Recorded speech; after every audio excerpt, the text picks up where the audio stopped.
ಇವತ್ತು ಹೈಕೋರ್ಟ್ ಕೋಲಾರದ ಮಾಲೂರಿನ ಶಾಸಕರಾಗಿರುವಂಥ ಕೆ.ವೈ. ನಂಜೇಗೌಡ ಅವರ ಆಯ್ಕೆಯನ್ನು ಅಸಿಂಧು ಅಂತ ಹೇಳಿ ಒಂದು ಆದೇಶವನ್ನು ಪ್ರಕಟ ಮಾಡಿತು.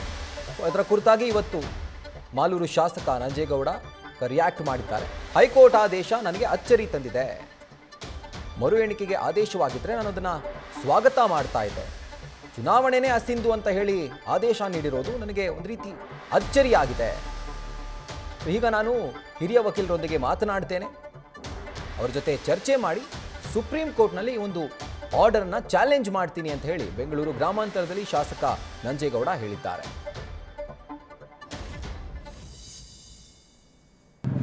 ಎಲ್ಲ ನನ್ನ ಮಾಲೂರು ತಾಲೂಕಿನ ಜನತೆಗೆ ನಮಸ್ಕಾರಗಳು.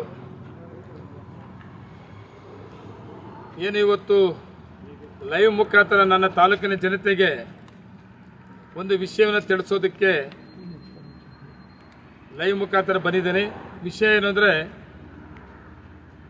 ನೀವು ನನ್ನನ್ನು ರಾಜಕೀಯವಾಗಿ 86ನೇ ಇಸ್ವಿಯಿಂದ ಇಲ್ಲಿವರೆಗೂ ಕೂಡ ಬೆಳೆಸಿದಿರಿ, ಅವಕಾಶ ಮಾಡಿಕೊಟ್ಟಿದ್ದೀರಿ. ಅದೇ ರೀತಿ 2 ಸಾರಿ ಶಾಸಕನಾಗಿ ಮಾಡಿದಿರಿ.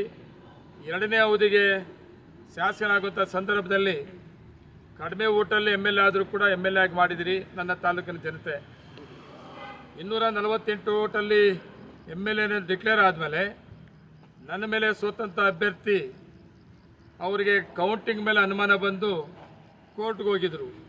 ಕೋರ್ಟಲ್ಲಿ ರೀಕೌಂಟಿಂಗ್ ಆಗಬೇಕು ಅಂತ ಕೇಳಿದರು. ನಾನು ರೀಕೌಂಟಿಂಗ್ ಆಗಬೇಕು ಅಂತ ಅವರು ಕೋರ್ಟ್ಗೆ ಹೋದಂಥ ಸಂದರ್ಭದಲ್ಲಿ ಸುಮಾರು ಸಭೆಗಳಲ್ಲೂ ಕೂಡ ನಾನು ಹೇಳಿದ್ದೀನಿ, ನಾನು ಪಬ್ಲಿಕ್ ಸಭೆಗಳಲ್ಲೂ ಕೂಡ ಹೇಳಿದ್ದೀನಿ, ರೀಕೌಂಟಿಂಗ್ ಅಂತ ಏನು ಹೋಗಿದ್ದಾರೆ, ಆ ರೀಕೌಂಟಿಂಗ್ ಏನಾದರೂ ಕೋರ್ಟಲ್ಲಿ ಆದೇಶ ಆದರೆ ನಾನು ರೀಕೌಂಟಿಂಗ್ ಮೇಲೆ ಚಾಲೆಂಜ್ ಮಾಡಲ್ಲ, ಅಪೀಲ್ ಹೋಗಲ್ಲ. ನಾನು ರೀಕೌಂಟಿಂಗ್ ಅಂತ ಆದರೆ ನಾನು ಸ್ವಾಗತ ಮಾಡ್ತೇನೆ, ರೀಕೌಂಟಿಂಗ್ ಆಗಬೇಕು ಅಂತ ಕೂಡ ಹೇಳಿದ್ದೆ. ಆದರೆ ಇವತ್ತಿನ ಕೋರ್ಟಿನ ಆದೇಶ ಚುನಾವಣೆಯ ಪ್ರಕ್ರಿಯೆಯನ್ನು ಶಾಸಕರನ್ನು ಅಸಿಂಧುಗೊಳಿಸಿ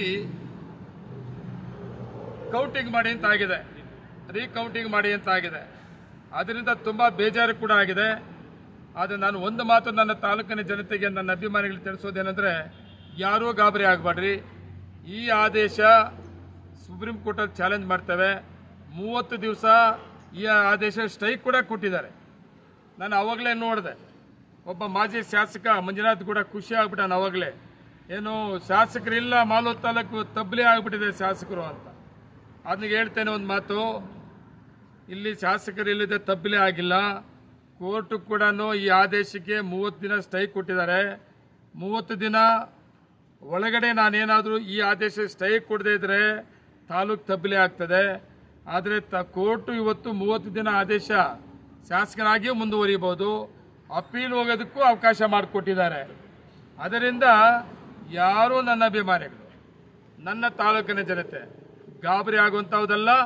ಇದು ಯಾಕೆ ಹೆಂಗೆ ಆಯಿತು ಕೋರ್ಟ್ ಆದೇಶ ಆಶ್ಚರ್ಯಕರವಾಗಿದೆ. ಆದರೆ ಸುಪ್ರೀಂ ಕೋರ್ಟಲ್ಲಿ ನಿಮಗೆಲ್ಲರಿಗೂ ಕೂಡ ಜಯ ಸಿಗ್ತದೆ. ನನ್ನ ಜಯ ಅಲ್ಲ, ನನ್ನ ತಾಲೂಕಿನ ಜನತೆ. ನೀವೇನು ರಾಜಕೀಯವಾಗಿ ನನ್ನ ಇಷ್ಟೆತ್ತರಕ್ಕೆ ಬೆಳೆಸಿದಿರಿ, ನೀವು ಯಾರೂ ಕೂಡ ಬೇಜಾರು ಪಡೋಂಥದ್ದಲ್ಲ, ಭಯ ಬೀಳುವಂಥದ್ದಲ್ಲ. 30 ನ್ಯೂಸ್ ಫಸ್ಟ್ ನಿರ್ಭೀತಿಯಿಂದ ನಿಮ್ಮ ಪರವಾಗಿ.